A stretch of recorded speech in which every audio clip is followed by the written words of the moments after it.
पर महाराष्ट्र की संस्कृति के आधार पर आए हुए मेहमानों का उसी तरह सत्कार किया जाएगा और इंडिया अलायंस में बढ़ती शुरू है। बेंगलोर में हम लोग 26 लोग थे, यहां आने के बाद 28 हुए। जैसे हमारे मित्र संजय राउत ने जी कहा कि चाइना अरुणाचल में अपने मैप में चाइना ने दिखा दिया कि अरुणाचल हमारा है। जैसे इंडिया बढ़ेगा वैसा ही चीन पीछे हटेगा और इसीलिए आज हम एमवीए के तरफ से आदरणीय हमारे महाराष्ट्र के नेता, राष्ट्रीय नेता शरद पवार जी, उद्धव ठाकरे जी, हमारे अशोक चौहान जी आपसे वार्तालाप करेंगे। इंट्रोड्यूस हमारे मित्र संजय राउत जी ने आप लोगों को कराया है। मैं ज्यादा वक्त नहीं लेते हुए अशोक जी आपसे बात करेंगे। आदरणीय शरद पवार जी, आदरणीय उद्धव ठाकरे जी, आदरणीय नाना पटोले जी, मंच पे बैठे हुए हमारे एमवीए के महाविकास आघाड़ी के सभी हमारे नेतागण, आज के इस प्रेस कॉन्फ्रेंस में आए हुए हमारे सब पत्रकार भाई बहनों, इलेक्ट्रॉनिक मीडिया, प्रिंट मीडिया के हमारे सभी साथी, कांग्रेस, राष्ट्रवादी कांग्रेस और शिवसेना के बैठे हुए हमारे सभी नेतागण और दोस्तों, जैसे कि आप जानते हैं कि सबसे पहले तो मैं आप सबको रक्षाबंधन की शुभकामनाएं देता हूं।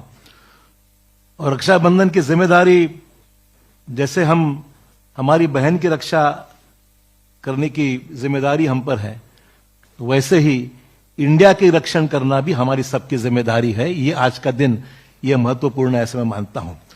इसलिए आगे बढ़ने से पहले आप तो जानते हैं कि इंडिया की इस मीटिंग की पूरी तैयारियां यहां पर बहुत जोर शोर से हुई है। सभी राजनीतिक दल तकरीबन पहले मीटिंग में तकरीबन 26 थे, आज 28 राजनीतिक दल इस गठबंधन में, महागठबंधन में, इंडिया की गठबंधन में आज शामिल हुए हैं और सभी पार्टीज के हमारे साथी बड़े जोर शोर से इस मीटिंग की सक्सेस के लिए काम कर रहे हैं। आपने देखा कि इससे पहले 2 मीटिंग्स हमारी संपन्न हुई और ये तीसरी मीटिंग हमारी होने जा रही है मुंबई में।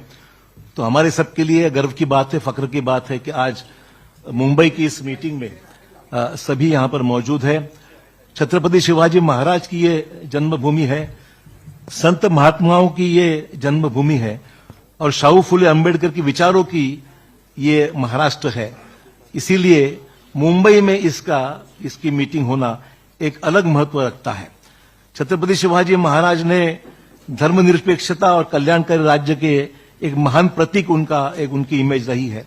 संत महात्माओं ने दिया हुआ मानवता और भाईचारे का संदेश हमेशा महाराष्ट्र हमने अपनाया है, उससे आगे हम बढ़े हैं और इसीलिए शाहू फुले अंबेडकर की विचारधारा को लेकर इंडिया आगे बढ़ने का हमारा सबका उद्दिष्ट है, प्रयास है।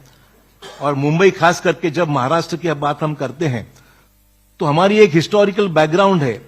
स्वतंत्रता आंदोलन हो, सामाजिक परिवर्तन के आंदोलन हो, औद्योगिक कृषि क्रांतियां हो, तो महाराष्ट्र हर रेवोल्यूशन में महाराष्ट्र हमेशा आगे रहा है और महाराष्ट्र ने देश को लीड किया है और राजनीतिक क्रांतियां भी जितनी हुई है वो मुंबई और महाराष्ट्र उसका एक केंद्र रह चुका है। दोस्तों, आज सबसे अहम मसले हमारे सामने हैं जो हम देखते हैं कि महंगाई, बेरोजगारी जैसे मुद्दे पे हम लोग आवाज हमेशा उठाते आ रहे हैं।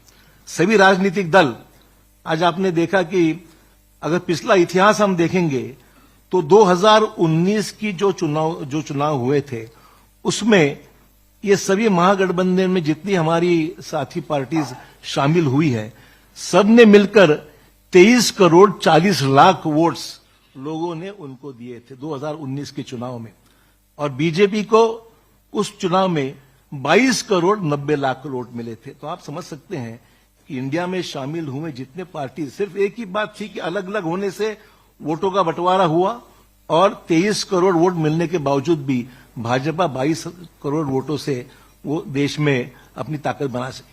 आज इंडिया